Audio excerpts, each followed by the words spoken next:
Good afternoon. My name is Dr. David Abbott, and together with my colleague Anna Khalikova on violin, we welcome you to our concert called Brits, Beethoven, and Black Lives Matter.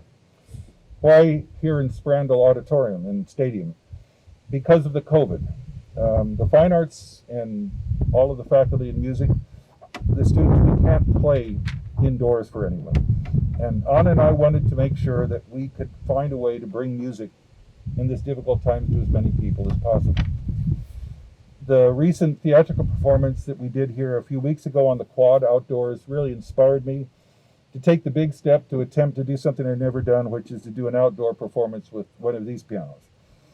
And my wife and faculty colleague, Dr. Leah Jensen Abbott, and page turner today, she always provides me with the brilliant ideas that seem so good. So it's because of her that you're going to hear about this brilliant program. How are Brits, late Ludwig van Beethoven, and Black Lives Matter connected? Well, all of us faculty and students are Brits. This is Brits here. That's why we really wanted to do it here, because we think of football. And the violinist who actually premiered this piece over 220 years ago was living in England for quite a while. He was a protege of the Prince of Wales.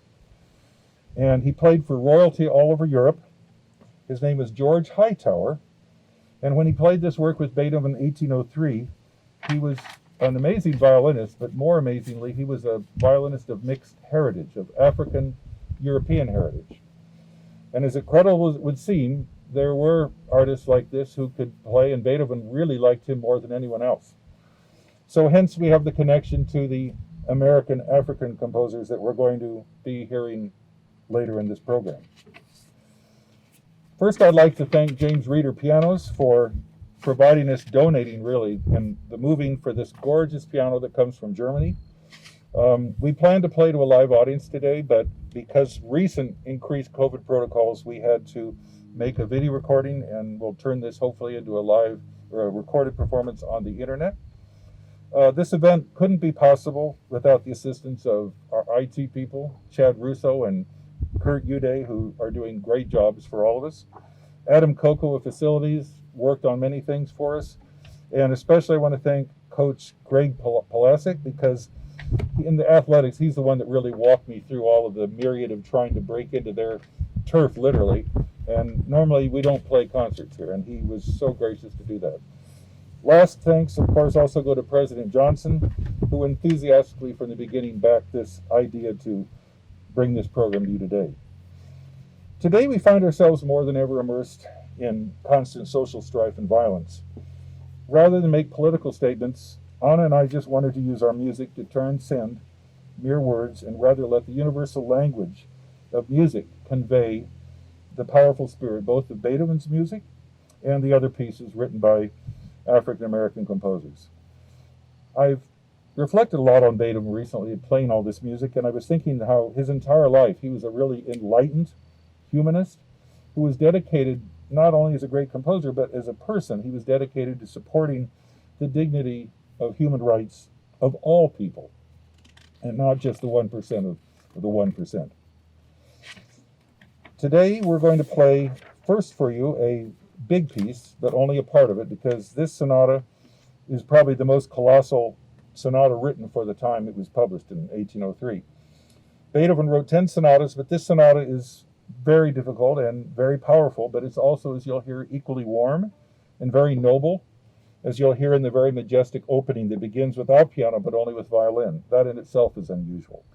But it soon explodes with the kind of great energy that we all associate with Beethoven in his immense personality.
So the rest of the music we're playing is very different. It's much shorter.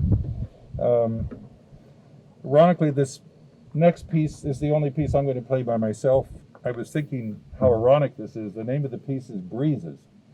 And we've gotten more of that than we probably can handle today, but you'll probably figure out why. It's written by a woman named Florence Price. She was a wonderful African-American composer that came from the South and later settled in Chicago. And the remarkable thing is she wrote a symphony that was in a competition against all of these very well-known white American composers.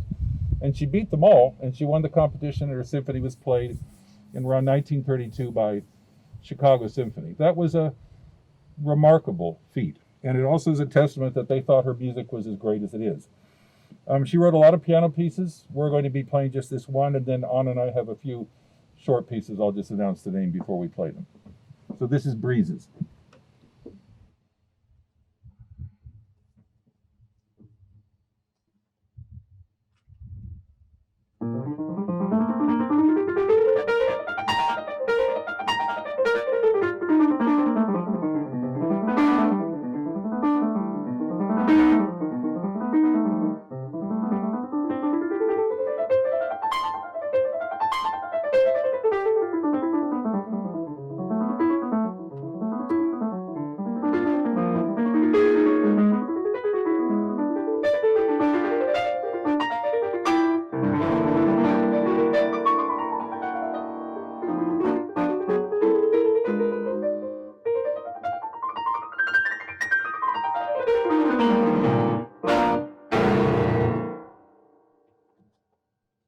Less than a minute, I think. The next pieces we're going to play, they have very descriptive titles, and this music is a little bit more evocative of, I think, the harmonies and the feelings of what we later will be playing our spirituals, but you'll get an idea that this music really reflects the Black American heritage. This first piece is called just simply the very expressive Andante. It's a very simple piece. I play a lot of repetitive things, but it's a marvelous little piece, and it's very effective for what it is. Also by Florence Price.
Next piece is a little bit shorter than that.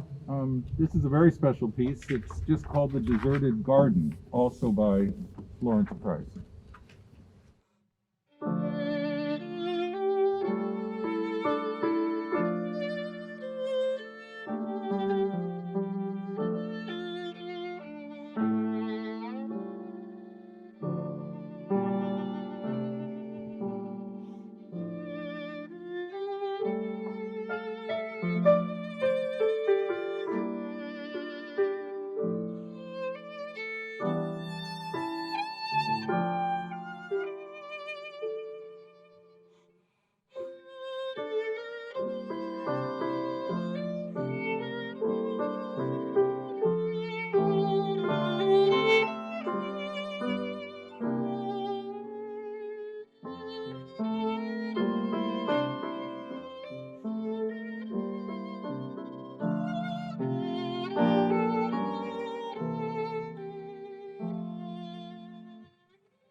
The last pieces we're playing, these are all fairly short. They have something in common with each other, that they're based on basically the black spirituals, and all of these are arrangements.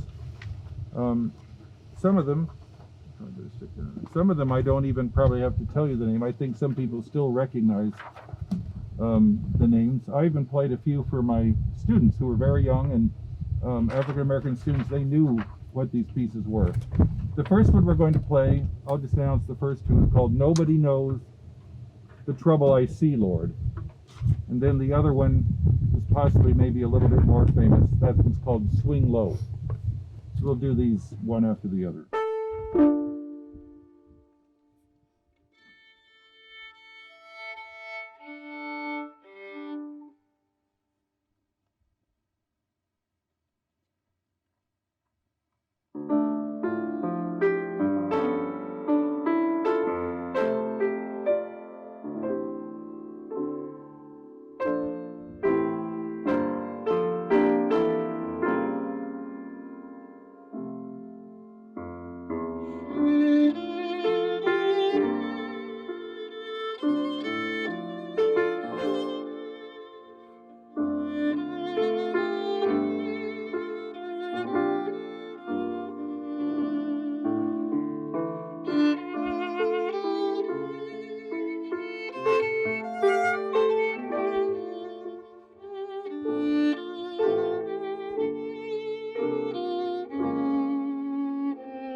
The very last piece we're going to play is maybe in some ways my favorite one of all these pieces. It's a very famous spiritual that was arranged of all people by then probably the most famous violinist in the world. His name was Jascha Heifetz. And he wasn't American, he was actually a Russian.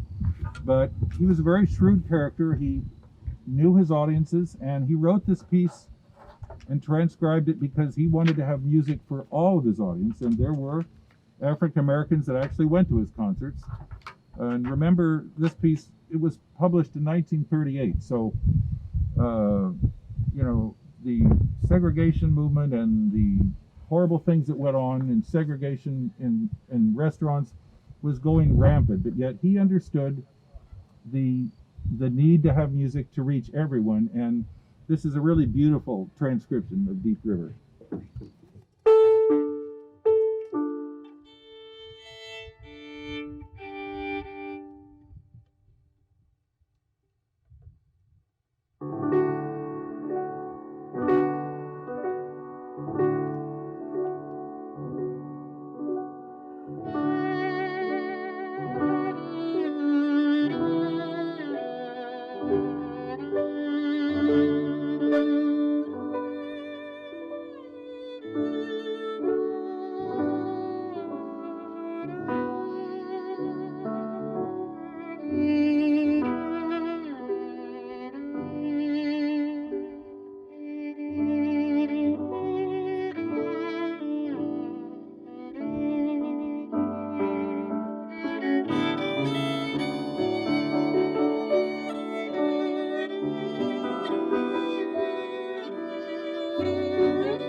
And that's our program. Thank you for coming.